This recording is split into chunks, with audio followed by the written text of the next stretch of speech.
Well, kung bibisitahin nyo itong page ni Falsis, dito merong siyang shinare na isang unverified photo na nagpapakita ng isang babae ang nakaupo sa gilid ng kalsada. Which is ang malaking tanong ngayon ano ba talaga ang nangyari kay Cabral? Meron ba talagang foul play na nangyari upang mapatahimik ito? O ito ba na nangyari kusang ginawa talaga ni Cabral? Anyway, ito pa ang iba pang bagong balita.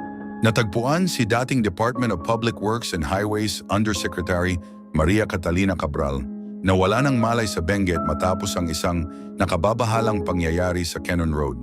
Ang insidenteng ito ay nagdulot ng maraming katanungan at panawagan para sa mas malawak na aksyon mula sa mga awtoridad. Ayon sa ulat, ang retiradong opisyal ay natagpuan sa bahagi ng Barangay Camp 4 sa bayan ng Tuba noong Huwebes ng gabi.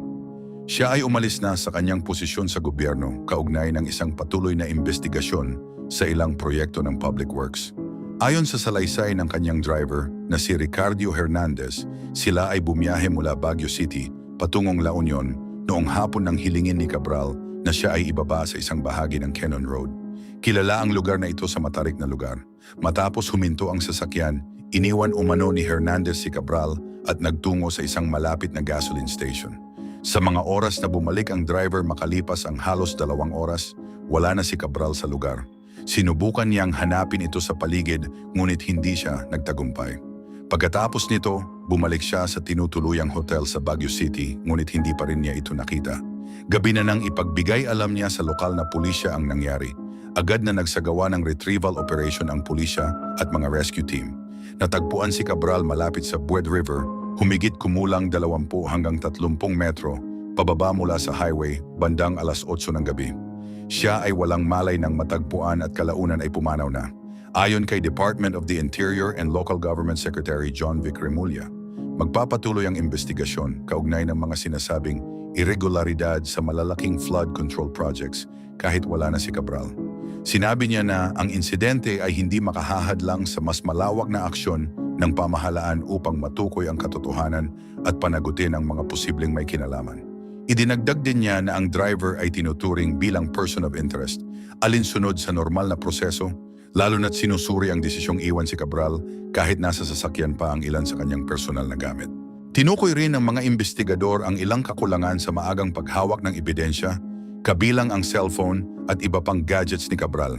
Kasalukuyang isinasagawa ang mga aksyon upang mabawi at masuri ang mga kagamitang ito na ngayon ay nasa pangangalaga ng kanyang pamilya. Naglabas din ng direktiba ang Office of the Ombudsman na panatilihing ligtas at buo ang lahat ng gadgets at dokumento na may kaugnayan sa kaso. Ayon sa ahensya, mahalaga ang mga digital record upang mas maunawaan ang buong pangyayari.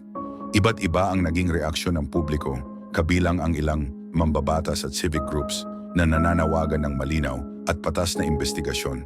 Iginiit nila ang kahalagahan ng pagprotekta sa lahat ng ebidensya at ang pangangailangang sagutin ang mga tanong kaugnay ng timeline at mga desisyong ginawa bago ang pagkawala at pagkakatagpo kay Cabral. Si Cabral ay matagal na nagsilbi sa DPWH, particular sa Planning Division, kung saan siya ay may mahalagang papel sa pagbuo ng budget at programa. Ang kanyang pagpanaw ay muling nagbigay pansin sa mga isyong kanyang kinaharap at sa kahalagahan ng maayos na pagdodokumento ng impormasyon sa mga patuloy na usapin. Patuloy ang aksyon ng mga awtoridad upang mabuo ang mas malinaw na larawan ng nangyari. Pero ang tanong ko sa inyo ngayon mga kapupong ano sa tingin niyo ang kakahantungan nitong nangyari kay Cabral? Kahapon mga kapupong naiulat na nawawala ang dating Undersecretary ng Department of Public Works and Highways na si Maria Catalina Cabral matapos ang isang biyahe sa Cannon Road sa Benguet. Kasama niya ang kanyang driver at patungo sana sila sa La Union. Bandang alas 3 ng hapon, sinabi ni Cabral sa kanyang driver na gusto muna niyang bumaba sa isang bahagi ng kalsada malapit sa Maramal. Ayon sa ulat, umalis ang driver na may balak bumalik makalipas ang ilang oras. Subalit nang siya ay magbalik, wala na si Cabral sa lugar. Dahilan upang agad siyang humingi ng tulong sa mga awtoridad bago magtakip silim. Mabilis na nagsagawa ng aksyon ang mga pulis at rescue team sa lugar. Sa mga oras na patuloy ang paghahanap, natagpuan si Cabral sa isang bangin malapit sa Bued River, tinatayang 20 hanggang 30 metro ang lalim mula sa kalsada. Siya ay nakita sa kalagayang hindi na tumutugon. Kinumpirma ng mga opisyal kinabukasan ng madaling araw na siya ay tuluyan ng pumanaw, bagay na nagdulot ng matinding kalungkutan sa kanyang pamilya, mga kaibigan at mga dating kasamahan sa serbisyo publiko. Lalong umigting ang interes ng publiko sa insidenteng ito dahil sa mga naunang isyong kinasangkutan ni Cabral bago siya umalis sa gobyerno.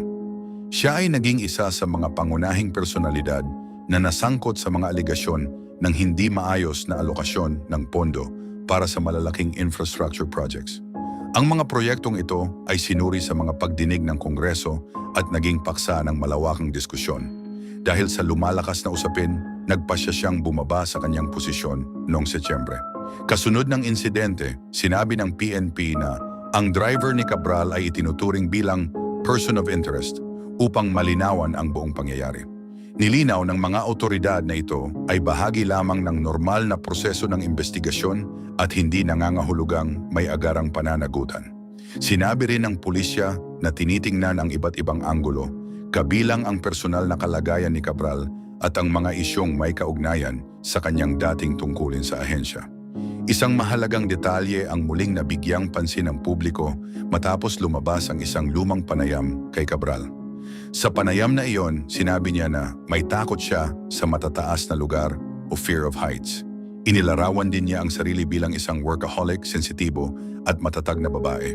Ang naturang pahayag ay muling binalikan ng marami, lalo na sa gitna ng mga tanong hinggil sa mga pangyayari sa Cannon Road.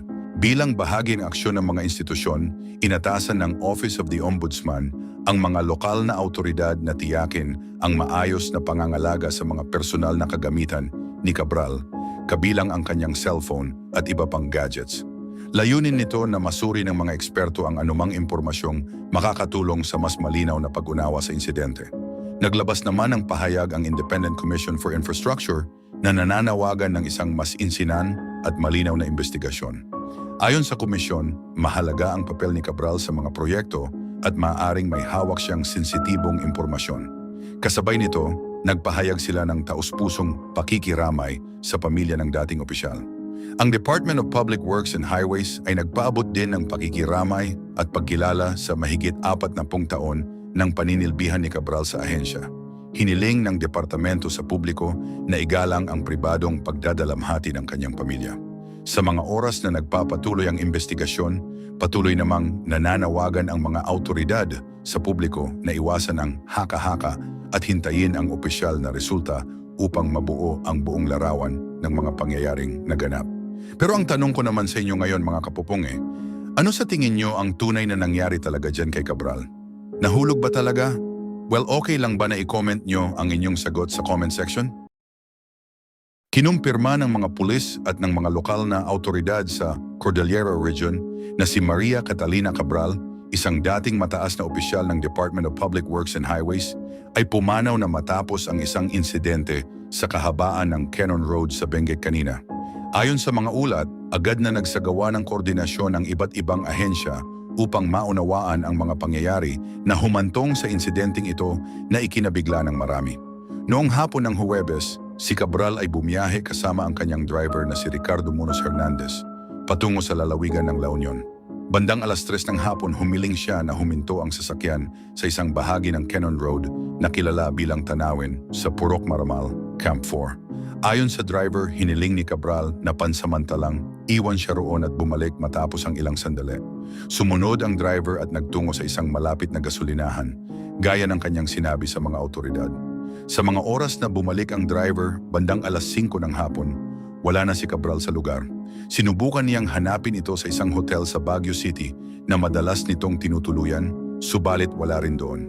Matapos ang ilang oras ng paghahanap at walang nakuhang impormasyon, iniulat ng driver ang pagkawala ni Cabral sa Baguio City Police Office bandang 7:00 ng gabi.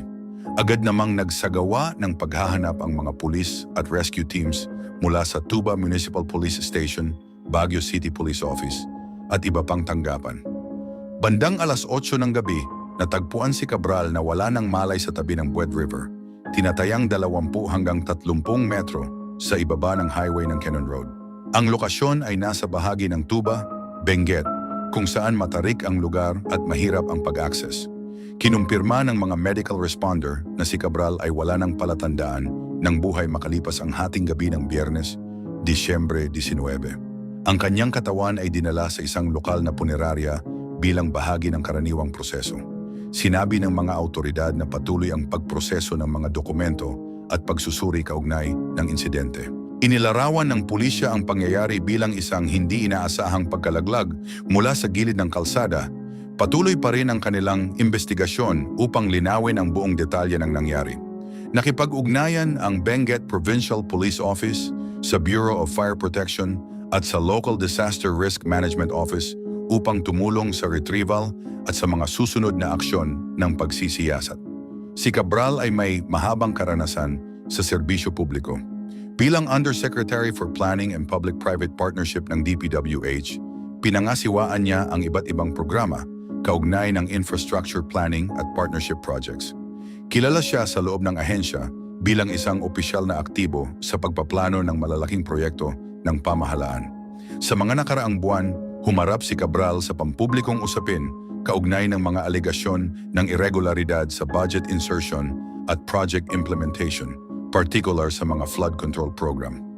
Ilang araw bago ang insidente, ang Independent Commission for Infrastructure ay naglabas ng order upang siya ay dumalo sa mga pagdinig, subalit ayon sa mga record, hindi pa siya nakakaharap sa komisyon bago ang kanyang pagkawala. Bilang tugon, inatasan ng Office of the Ombudsman ang mga autoridad na siguruhin ang personal electronic devices ni Cabral, kabilang ang kanyang cellphone, upang makatulong sa patuloy na pagsusuri. Inaasahang magiging bahagi ito ng mas malawak na pag-unawa sa mga pangyayaring naganap bago siya matagpuan sa ibaba ng highway. Hanggang sa ngayon, mga kapupong, wala pang opisyal na pahayag mula sa pamilya at malalapit na kasamahan, ngunit maraming nagpahayag ng pakikiramay. Patuloy ang follow-up ng mga autoridad upang mabuo ang mas malinaw na larawan ng mga pangyayari at maipabatid sa publiko ang anumang bagong detalye.